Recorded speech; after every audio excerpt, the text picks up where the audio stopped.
Our Simply Changing graduate coaches, and amazing she is. She is also a recruitment consultant with her own business, and she has very, very generously agreed that she will be here and talking about your career. And so we're very excited. We've had a number of sessions. Are we on four or five sessions already? Fourth session, yeah. Fourth session now. 4 sessions, amazing. We've had such a lot of amazing information from Sarah, because one of the things that Sarah is open, honest, transparent, energetic, highly motivated, and so generous. And we were just, you're welcome. We were just saying earlier on that sometimes you can get lots of knowledge and not know what to do with it.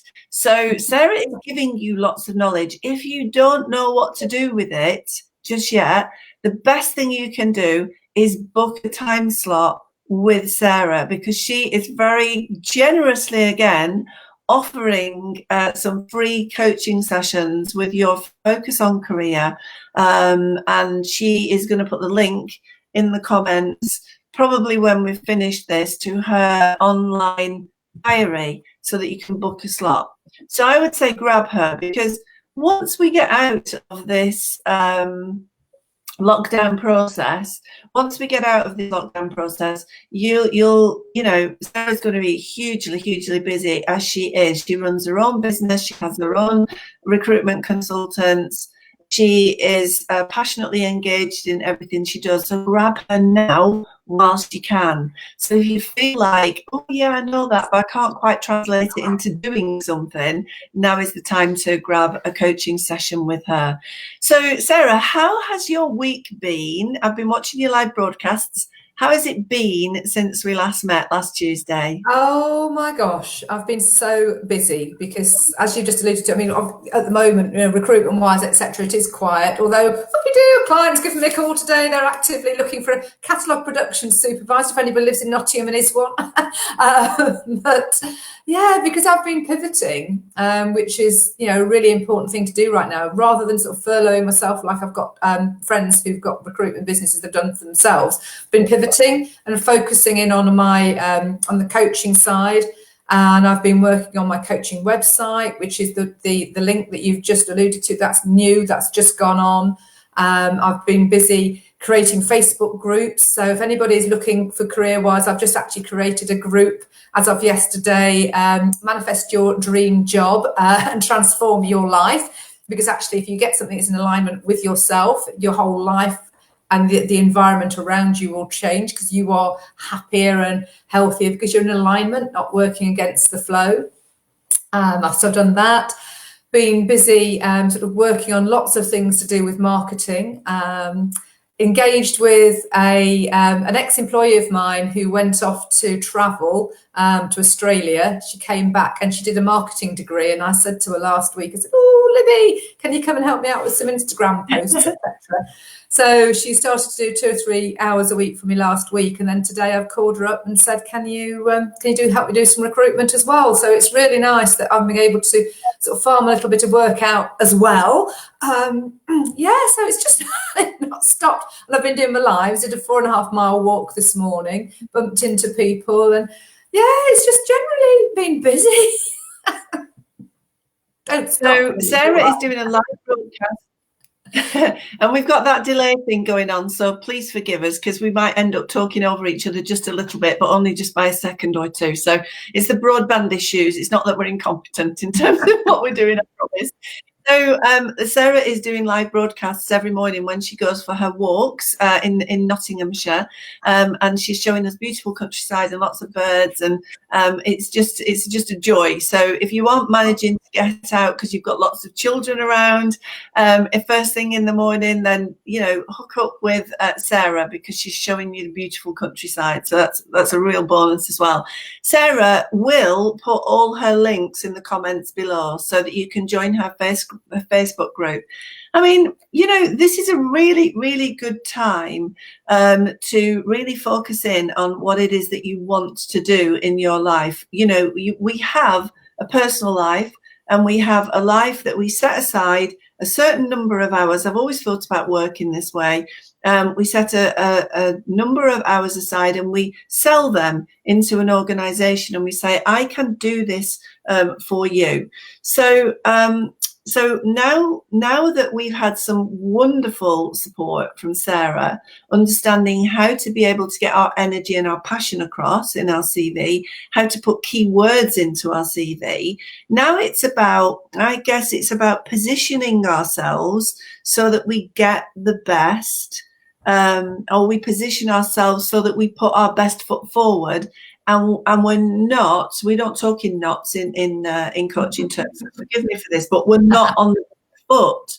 Because in our learning process, our Simply Changing coaches who go through our program, we always aim to build their confidence and put them on the front foot so that they're stepping forward and using their power and their own personality. How are we able to do that in this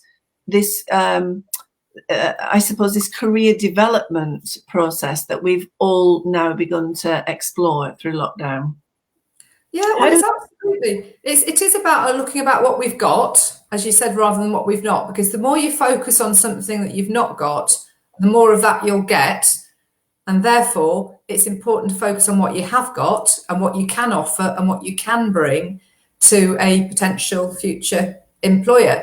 So this is why we were going through, as you said, where your talents are, your passions are, your skills are, what's important, what makes your heart sing, what makes you want to leap out of bed in the morning, and to sort of capture that and to understand that about yourself, so that will translate when you're having conversations with people. It doesn't necessarily mean it's a conversation you're going to have with a future employer.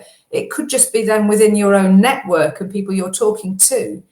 Because it's like that pebble dropping in the water and it ripples out. So if people know that you are a procurement specialist, an HR specialist, or what have you, and then when somebody's having a conversation with somebody else, they go, I know, and people hook people up with people. It's that people, yeah.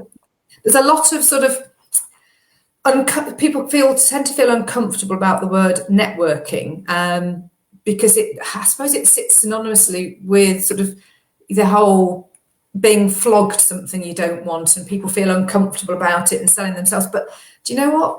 When you're having a coffee morning or having a chat in the pub, you're networking.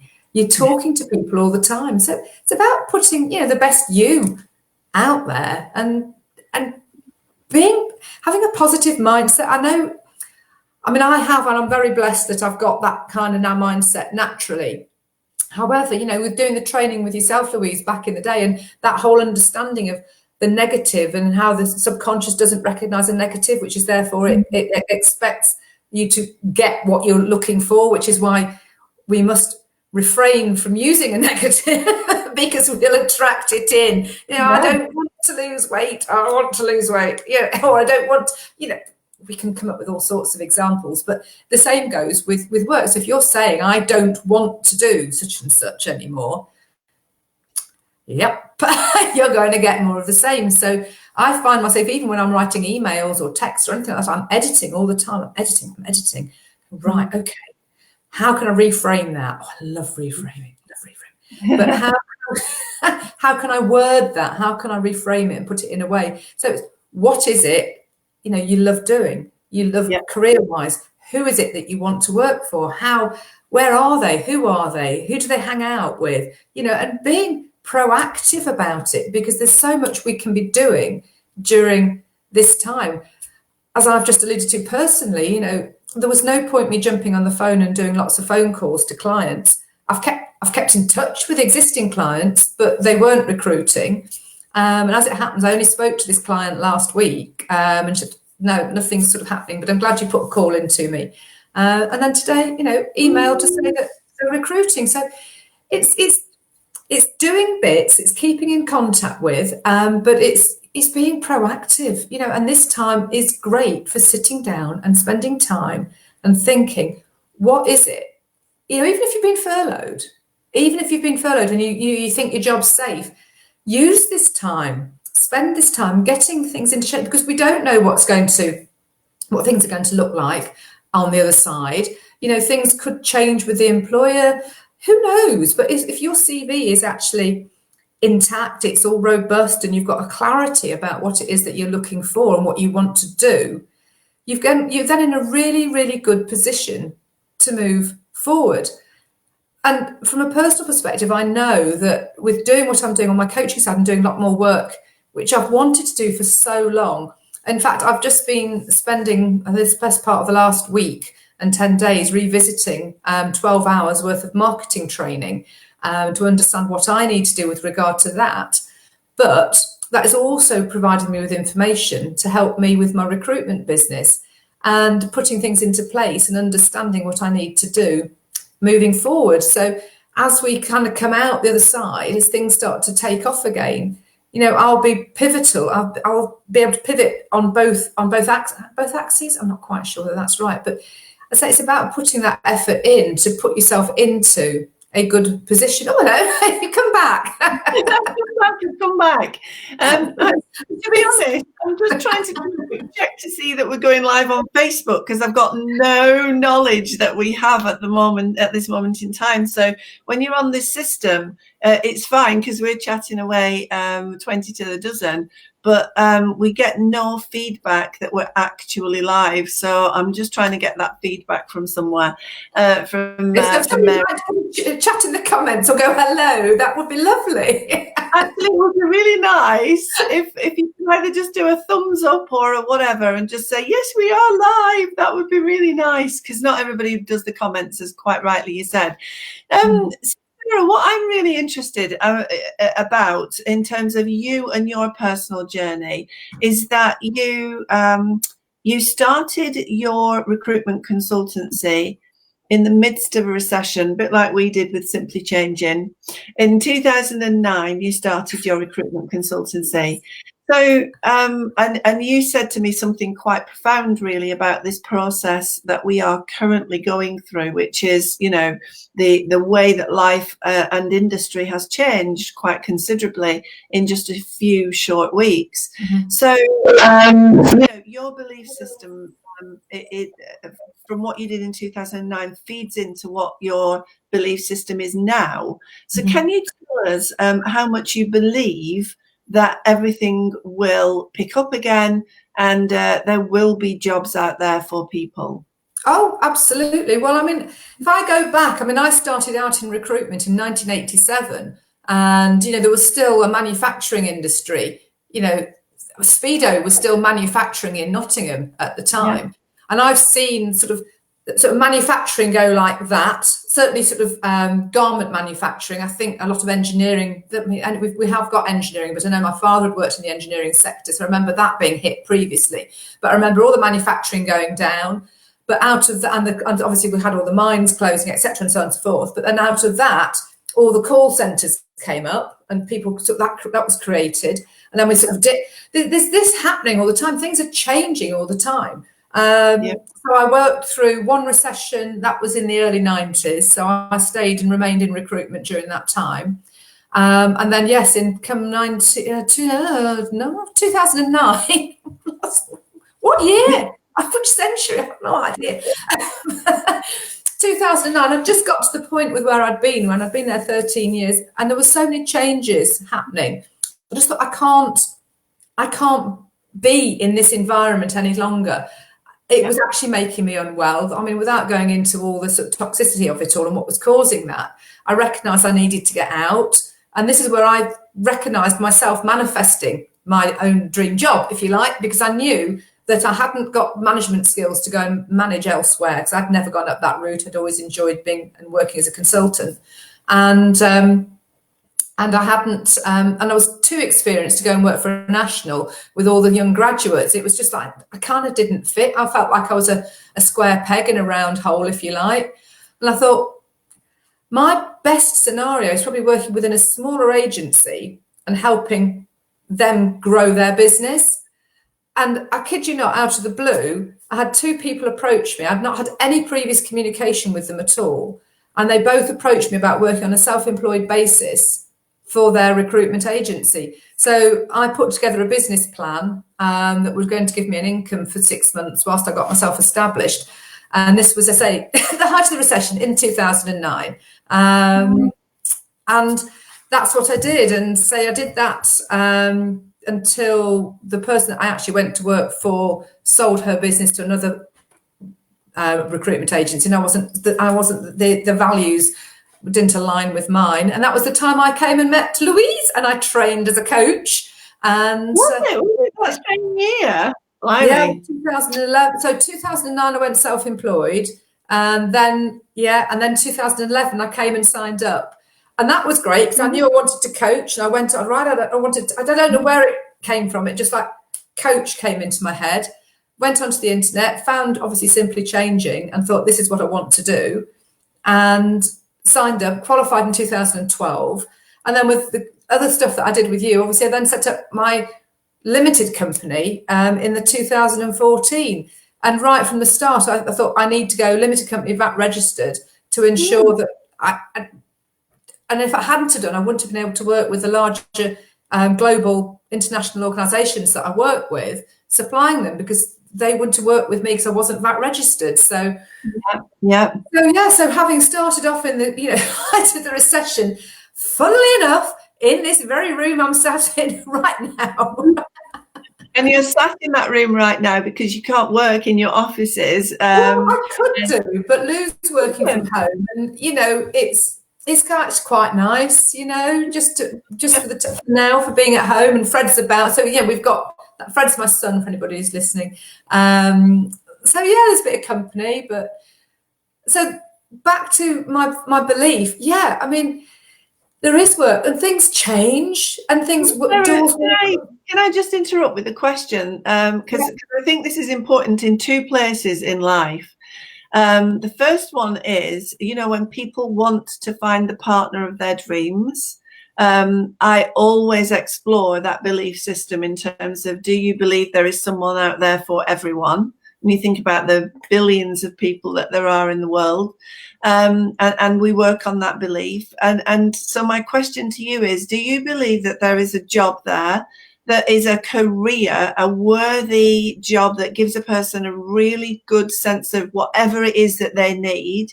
Do you believe that there is something out there for everyone, whatever it is that they want to have in their life, whether it's part-time, no responsibilities, or full-time with huge kind of succession planning and ideas about the future? Is there something for everyone out there? Yes, I think so, because I think if you can't find it by applying for it, you create it and you make it happen. And I see my son, and that's exactly what he's doing. I mean, he's been so creative since he's been sort of in lockdown and not been running around the country sort of helping his dad build garden rooms and running off to see his girlfriend in Manchester. He just keeps being creative. He's looking into funding. He's been speaking to the Prince's Trust. He's getting more of a shape now of exactly what it is that he does want to do. And that's where this important time is, about spending time with yourself, understanding what it is that you do want to do. And look, it's a work in progress. Even me doing all this social media stuff that I'm trying to get my head around, I'm seeing other people that can do it and they're doing it wonderfully. I'm going, right, well, how do I need to do it? What do I need to do? But it's going with my flow. I'm following my intuition. So if there's things that you like doing and you want to do, and it's shaping it, it's talking to people about it, it's understanding where it might exist and how you could make it happen within an organisation, because you can go to them and you could perhaps work with them on a sort of a voluntary basis, a part-time basis, let me come and dip my toe in the water basis. Can I come and work shadow basis? Let's see if this works. I've got a week's holiday. Can I just come in and muck your horses out? I'd love to muck horses out. It's about making it happen. I'd love to move it. Plenty of opportunities there for sure. But yes, you're right. It is about following your passion, isn't it? And there is nothing more therapeutic, I have to say, than mucking the horses out. There's nothing more therapeutic than actually being in the presence of horses. But don't get me started on horses. We'll never get off that topic area. But it is really important though, and it's where my second book's at, which is I've got to find some time. Thought I'd have time to work on that. because I want to encourage parents, carers and educators of children to follow their talents and their passions, to talk amongst, each other, and who's, what are they interested in? What lights them up? What animates them? What brings them alive? And how can they go and get some experience that's aligned with that? It's there.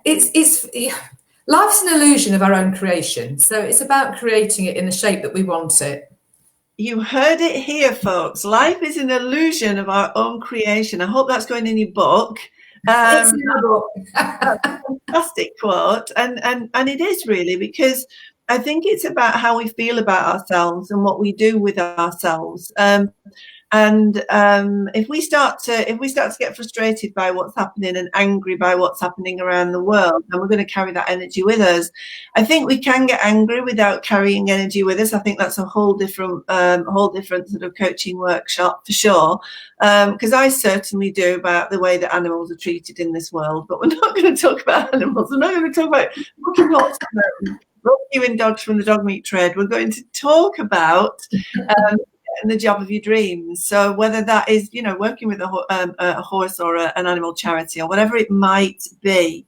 So we have spoken in the previous weeks about how to think about what's important to you, and also to how to be able to present that on paper. So I would hope that people have started to do that. And quite rightly, Sarah, as you say, it doesn't just apply to a CV or an application for a job. This can equally apply if we're setting up our own coaching practice, or even if we decided that this is how we want our family life to run differently. So lots of people out there will be wanting that lovely balance between what the schools can offer, but also what they can do as parents. Lots of people will be growing in confidence as parents, as teachers, and we're doing those broadcasts every day too. So we know that there are transitions. There are ways in which people are going to recognise who they are and what's important to them. And so what we want to be able to do now is believe that when there is a job available, that we can apply for it. So how do we go from the point of having a beautiful CV that hits the mark to getting that job? Where do we take that CV next? Right. Well, you've got that CV, and it is about looking for and applying for roles. Yes, quite rightly so.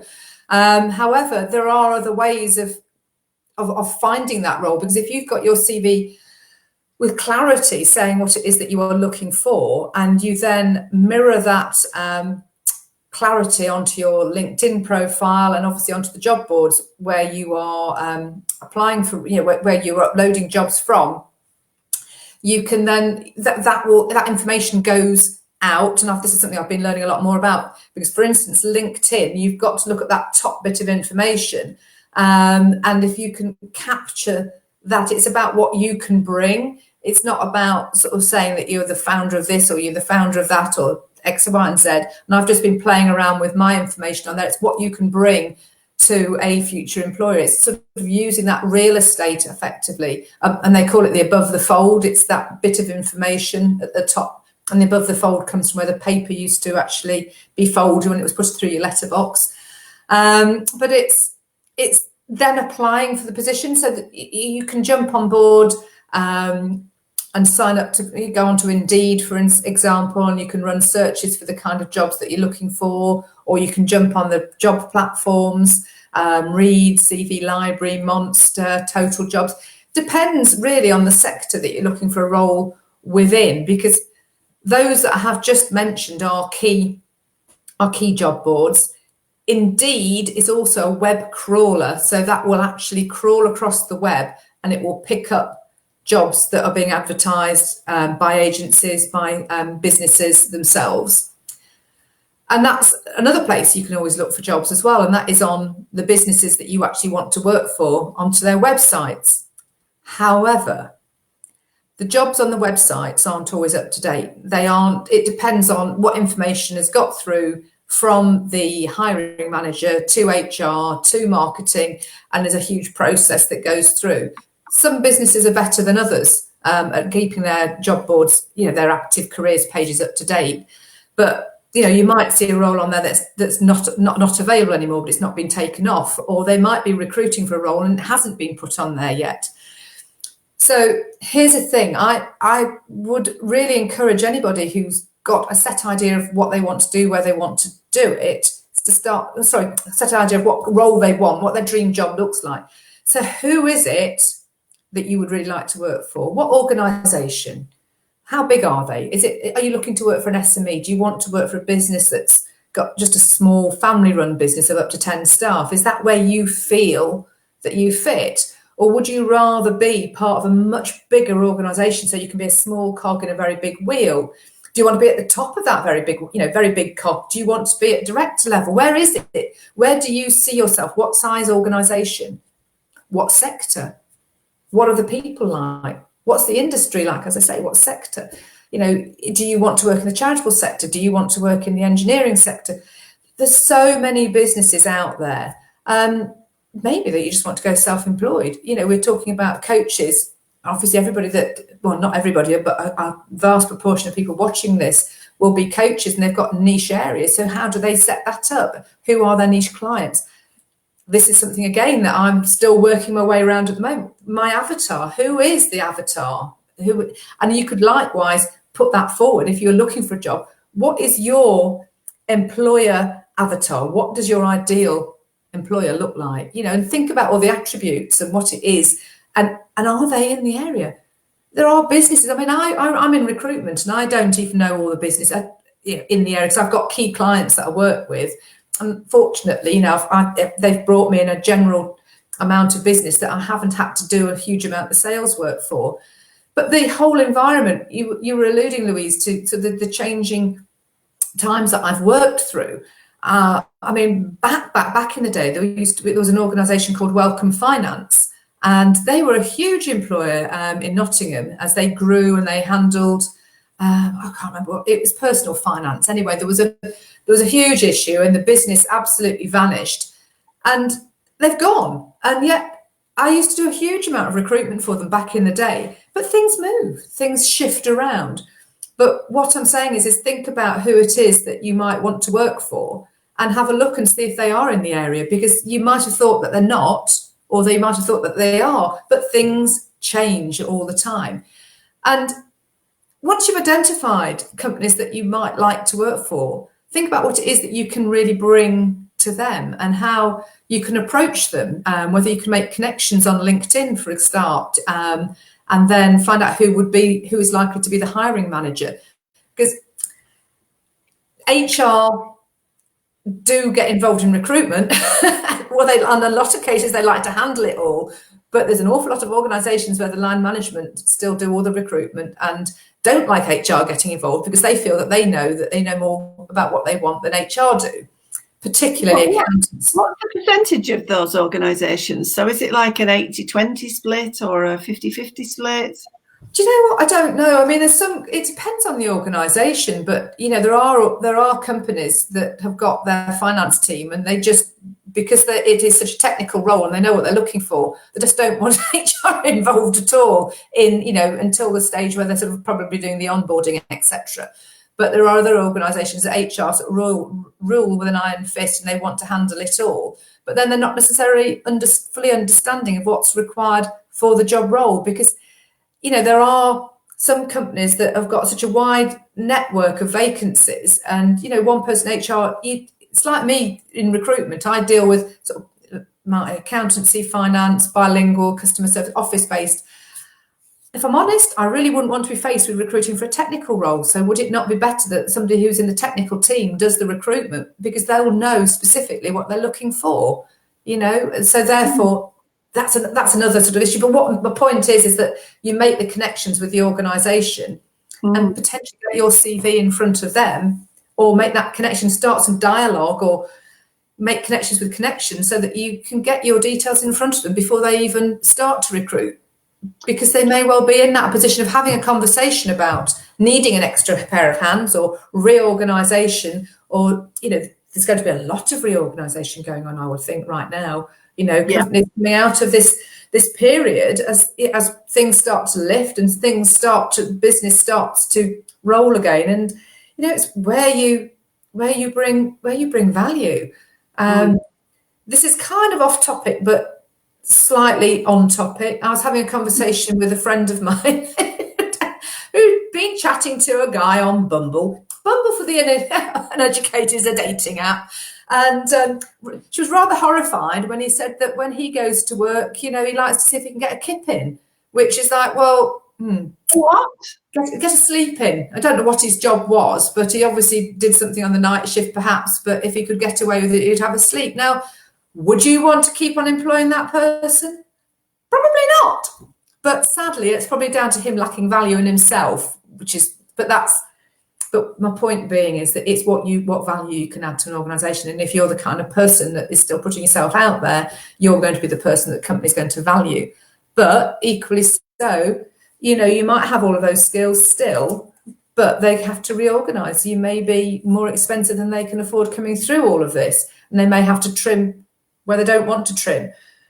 So it comes back to getting your CV all ready and organised and prepared to go. And in the hope that you never need it, because you'll either manifest your dream job or recreate your position within your existing organisation, or you can just make the connections and find the right job for yourself moving forwards. So, Sarah, thank you for that. That's a lot of information to take and to process and to think, oh my goodness, okay, so what do I do with this? So one of the things that you spoke about was an excellent idea about building your LinkedIn profile. So not building your Facebook profile. And I have to say, I kind of know how it's happened because I was playing about with broadcasting into YouTube rather than Facebook. We are broadcasting into my personal profile, Sarah, which is why I couldn't see us live. That's why I was thinking so much wrong somewhere, something. And Mary just come back and said, yeah, your Emma's noticed that we're broadcasting on my personal profile. Huge apologies, everybody. So I've just asked her to send a quick email out to everybody to say where we are. Yes, and we can share later, can't we, of course? Yeah, we can, and we'll pop it into the Simply Changing page.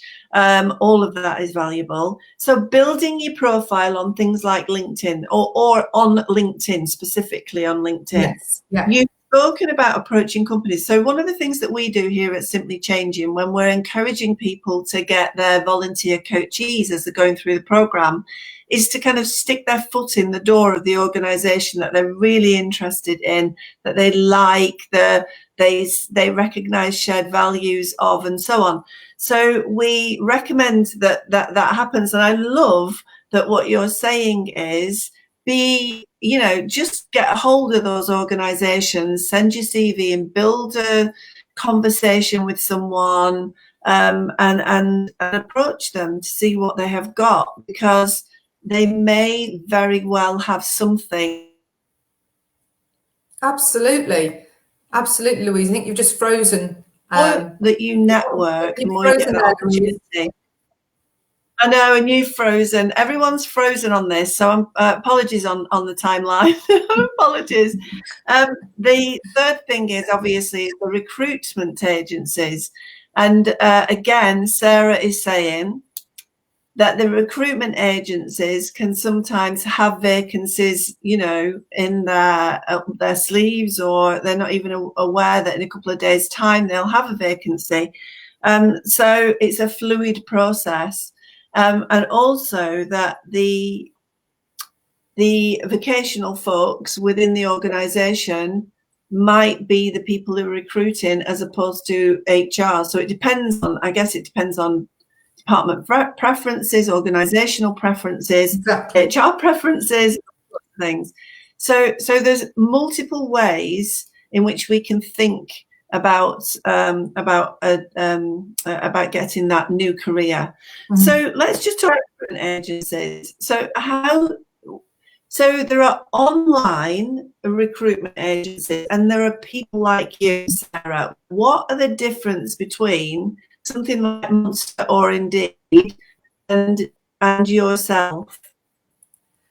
So it pixelated and broke up then, but I think what you're saying is the difference between sort of dealing with a recruitment agency and an online job board. I think that's what Louise was saying. Yeah. Well, you've got the likes of the job boards, so they will advertise vacancies. So, for instance, if I've got a job that I'm recruiting for on behalf of a client, I will post that job onto Read, CV Library, Indeed. I put it onto my own website. I put it onto Facebook. I put it onto LinkedIn. It goes out on a Twitter feed as well. So it kind of goes out there. So you see, so if you see a job that's being advertised, then there's an opportunity to click a button to upload your CV and apply for the role. That then sends me an alert to say that I've had an application in for that particular role. And then I can filter through and see if that person's suitable for the role. And if they are, I will then put a phone call into them and I will do a telephone interview. Back in the day, we wouldn't interview any, but we'd have to meet people. But the way the world works now is so fast that certainly in the sector we're in, if I don't, jump on that candidate straight away and get hold of them, it could be that another agency would be speaking to them, because there are so many agencies out there.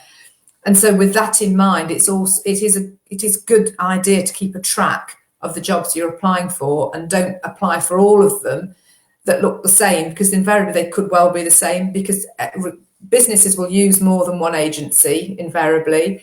There are some organisations that have what they call a PSL, which is a preferred supplier list, and it may be that they've just got one agency they go out to start with. So there's lots of things to take into account, which I don't want to sort of burden you with right now. But what I would say is if you're seeing, just be mindful and keep a track of the roles that you're applying for, where you've seen them, whether it's a company, whether it's an agency, what the job title is, and don't over apply. Don't apply for everything, because there are times that I've spoken to candidates and they've applied for a job and you discuss the vacancy with them. They go, yeah, oh, that sounds great. And you're having a long conversation with them. Have you applied for it? Has anybody else spoken to you about this job? No. We then format the CV, send it over with a covering email to the client, or jump on the phone, whichever's appropriate at the time. So we spend a lot of time having spoken to you, having reworked your CV to present it, to create some nice copy to go over, because obviously it's in our interest to do so, to send the CV over to the client, for the client to then go, I've already had that CV from such and such agency, and from such and such agency, and they've applied directly. And you just think, really? So not only has it wasted my time, it's wasted your time, because when a client then gets multiple applications for a role, particularly if it's going via agencies as well, they're not going to want an in-fight or bun fight with agency. And equally so, if you've applied directly, applying through an agency as well for the same job, just wasting time. Use your time more effectively and more efficiently. You know, you could be applying for something else, not just the same job 5 times. You know? Would a person get confused that it was the same job? I mean, that not all the information is put out in the recruitment in those online systems. So could it be a job that sounds similar but maybe doesn't look like it's the same job? Is that a possibility or not? It is, but what I would say is be curious. We like being curious, Louise. We like rugby goalpost questions. Which role is this? Where is it? Who is it for? They're quite easy questions to ask. So if a role does sound similar, ask the question. It might not be. It might be a completely different role. And there are agencies that won't tell you. But if you're having that role discussed with you, it is going to sound similar. And if the agency has that information, then it's up to them whether they then put the call into the company and say, look, I think you might have had this CV from somewhere else. Can I just check with you? And they'll do that on your behalf. But what I'm also saying is that, you know, companies, they don't want to see multiple. It just doesn't look good. It's not going to stand you in good stead. because I am convinced that there are people that think that the more times they apply for the job, the greater the chance they've got of getting it. And it's not the case. It's like banging on the door, and somebody goes, yeah, I'll be coming. Banging on the door. Yeah, I'm coming. Banging on. No, I've said I'm coming. Do you know what? I'm not going to bloody answer it now.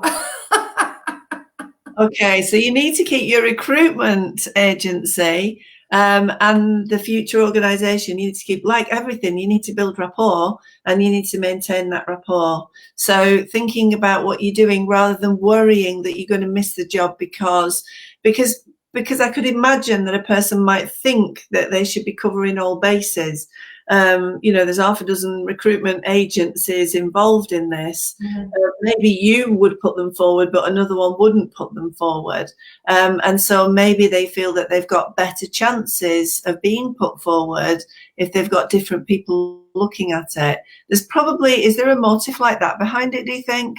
Potentially, and that's where the fear factor comes in, and people have to recognise that, operating from a point of fear, it's not resourceful. You have to, however much it's not in your psyche to do so, it's educating yourself away from that. Because if we started to talk about fear, I think I alluded to it in either last week or the week before, I could be going right now going, holy moly, oh my God, recruitment stop, expletive.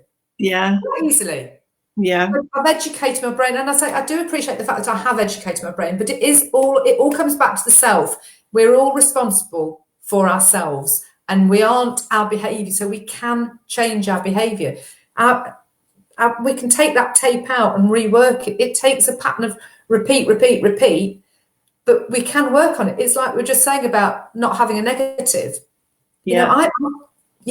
And you've educated butt out of me as well. And there's something else. Various things have been thrown at me over the years for using certain words. Should. No, we don't have should either. What I like from what you said there, which is a really, really clear message, is don't operate out of fear. So if we're not operating out of fear, where are we operating from, Sarah? What would you say is the best state for a person who is thinking about making that move and is taking active steps towards self-belief? And Fred used that word earlier.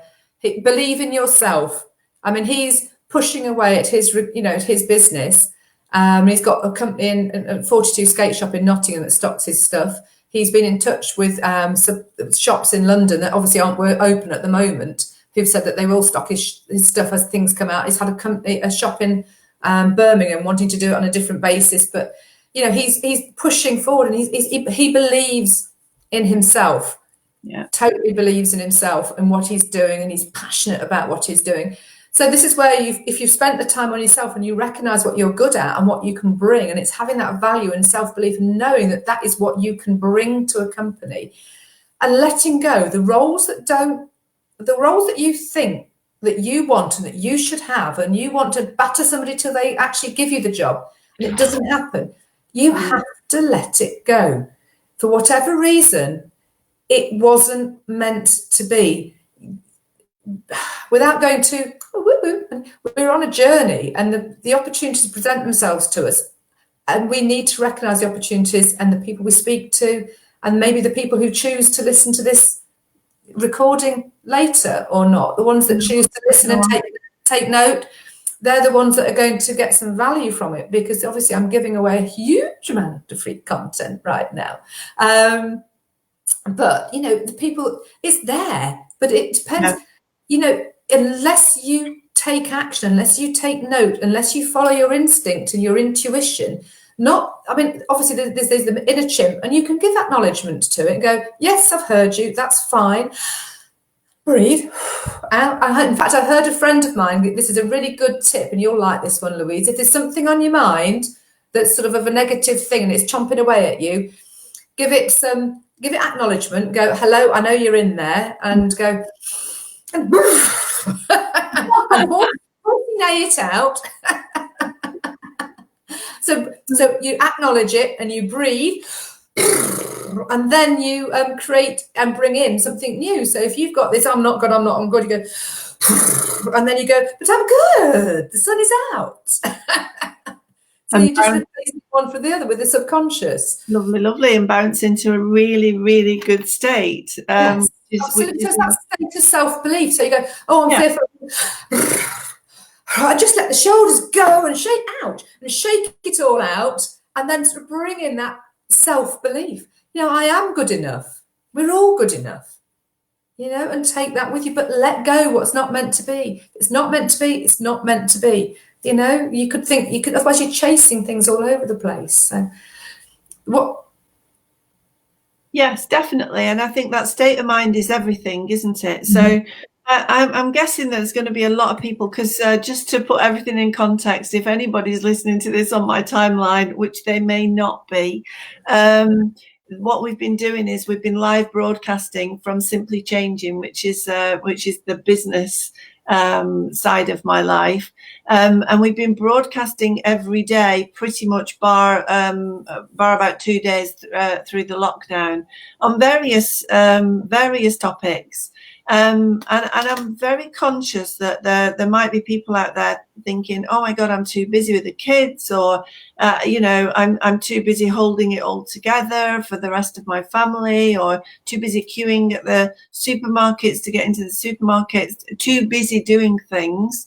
There's a lot of people who are, not on furlough. There's a lot of people who are actually working full time from home and have the children and their partner and the dogs to walk and everything else to manage, and to look after parents and so on too. I know a lot of people are in that position.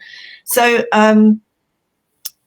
would you say that if they have an inkling that they want to do something different in their career, would you say that now is a perfect time, regardless of how busy they are, because things are going to change? Is there going to be a movement when we get back to the new normal? Is there going to be a shift in the jobs that are out there? Is there going to be a shift in organizations and their priorities? Is there going to be room for creative thinkers? What's your best guess on what's going to happen in the new normal? Yeah, absolutely, Louise. I think all of that you've just said, I think, I absolutely hear that you hear what you're saying. There are people that, they've got this sort of busy life. Yeah. However, it's a bit like the sort of being on the airline and putting your oxygen mask on. If you're not giving yourself some time, you've got to be filled up to be able to help other people. If you're operating on empty, you're just going to get depleted even more, and then you're going to crumple. Then you're not going to be able to support anybody. So if you've got to look after yourself first, even if it's just that 5 minutes in the bathroom and you lock the door and you just have 5 minutes on your own, or you just 5 minutes somewhere, ideally outside, a bit of fresh air, open the window, just find 5 minutes, because you just need sometimes to stop and breathe. I mean, I'm the same, so I get myself really, really busy, but I've started the first sort of 3 or 4 weeks have been really sort of full on, but now I'm trying to be kinder to myself and go, right, okay, it is okay. I did spend a couple of hours doing work yesterday on Sunday, or it was last night, so I was listening to some more marketing stuff. So I will walk for have a good long walk this morning, because it's good for the soul and I needed it. But it's how we plan and construct our day, and it's okay to ask for help, and if you are struggling, it's who you've got and your resource. How can you filter out those tasks, those other jobs, or how can you relook at how you're doing things so you can give yourself that time? How can you get leverage on your time? Maybe that time to yourself is actually in the car. Maybe you can put on a Headspace or a Calm app or something, or just something that's sort of not too meditative while you're driving, but certainly not Eckhart Tolle. I tried to put him on in the car and it nearly nodded me off on the way to Wales several years ago. But it's important to find that bit of time for yourself, wherever it is and whatever it looks like, and where you can double up on things, or where you can sort of outsource stuff, or things. Does it really matter right now if the house is pristine? Mine doesn't. I'm missing help on that front. Find time for yourself, even if it's just 5 minutes, because it will do you the power of good, even if it's not looking at your CV. But I think if you can be creative right now, I think coming out the other side, things will start to change because employers will be looking at their businesses. Some will be laying people off, others will be getting busy because as one door closes, another door opens, and I think maybe different things will, evolve as people want to keep the planet in a better shape, because you can hear more bird song. I saw earlier today that there's leatherback turtles in Thailand on the beaches again, which haven't been on the beaches because obviously we're tourists, and there are huge changes, and I think we need to keep that up. Climate change, we need to do something fundamentally that changes all of that. I'm missing out on, I like doing beach cleans and they've all been cancelled, but hopefully the waters are getting cleaner because there's not so many people on them.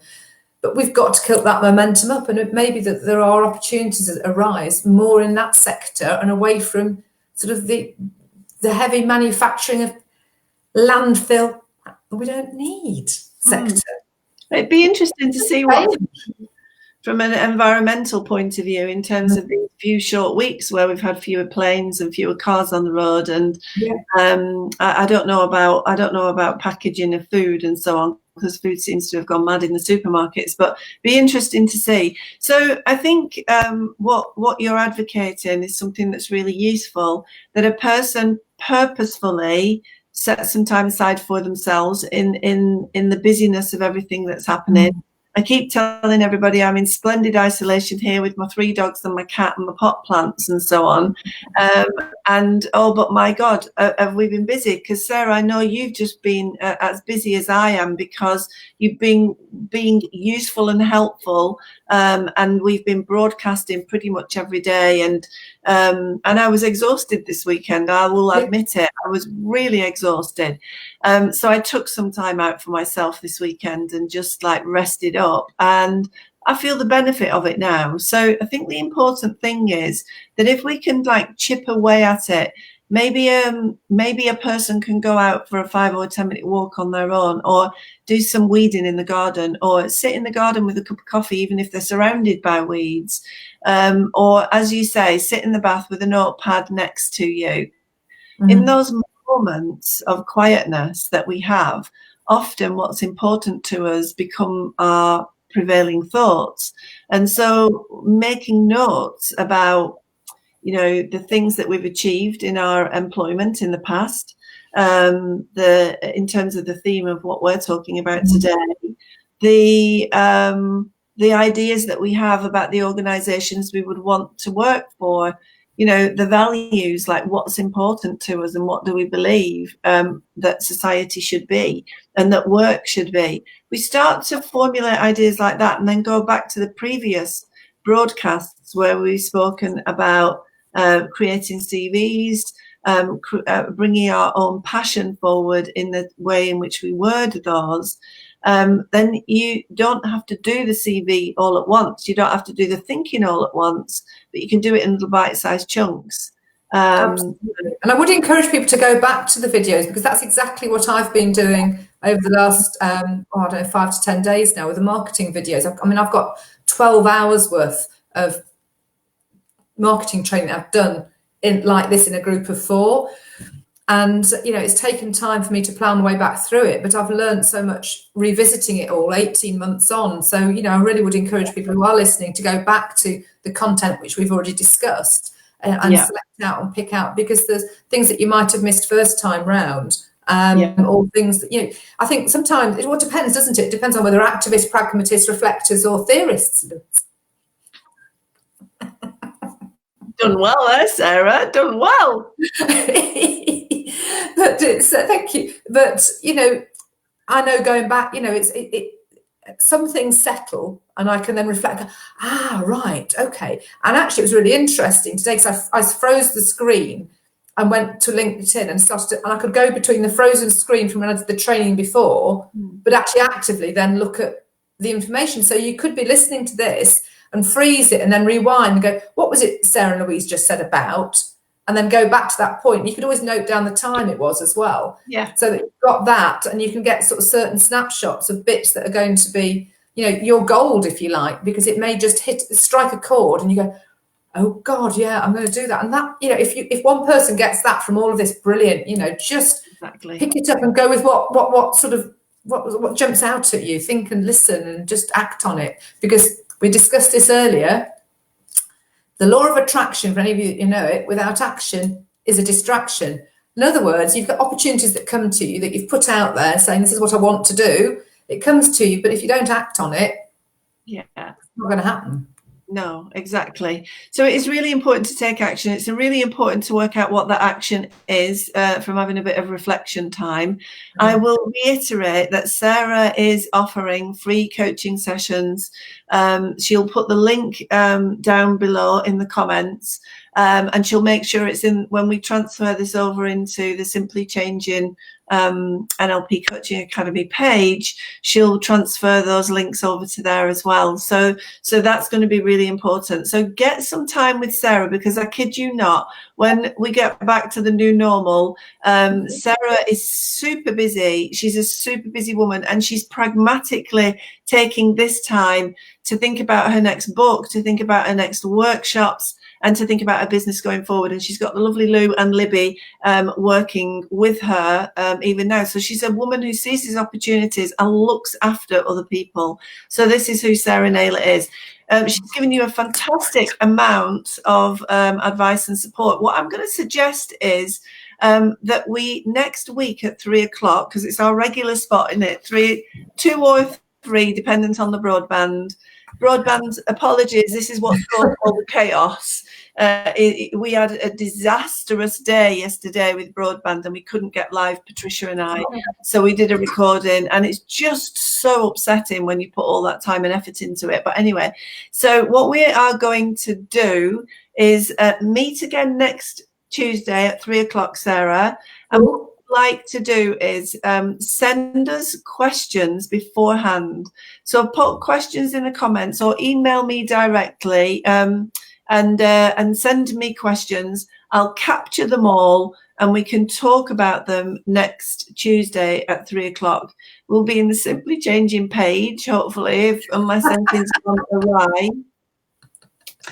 My fault. This was my fault today. Absolutely, entirely my fault, and I take full responsibility for it. And I would just like to say that whilst all of this lockdown is going on, I'm so super proud of all the Simply Changing coaches out there, the graduates and the developing coaches, all out there making life better and manageable and enjoyable for all of their coaches who are on lockdown. So whilst Sarah and I sit here, we've got tons of coaches out there doing great things. So if you are at all interested in training with us, please come and chat with me, because that's what we do. And what I'd like to say at this point is,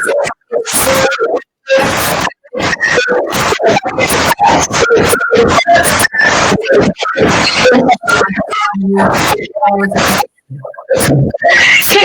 I just say that this is so long? I haven't asked Sarah to sort of give us a testimonial, but it all went fuzzy, and I didn't hear a word of that.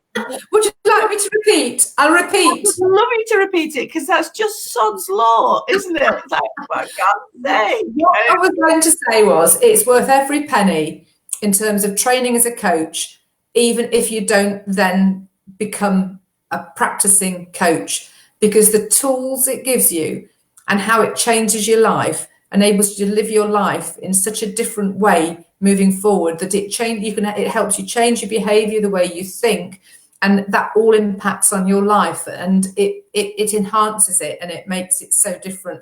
If it hadn't been for the training with Louise, my relationship with my son wouldn't be the one that it is today. So thank you, Louise. And so it's just brilliant. And you integrate it into your life, into your work. It's because of the work we did together. And as I say, I ended up setting up, although I was working as a self-employed consultant and originally went self-employed at the height of the 2008-2009 recession, but it was the training that gave me the confidence to then set up my business.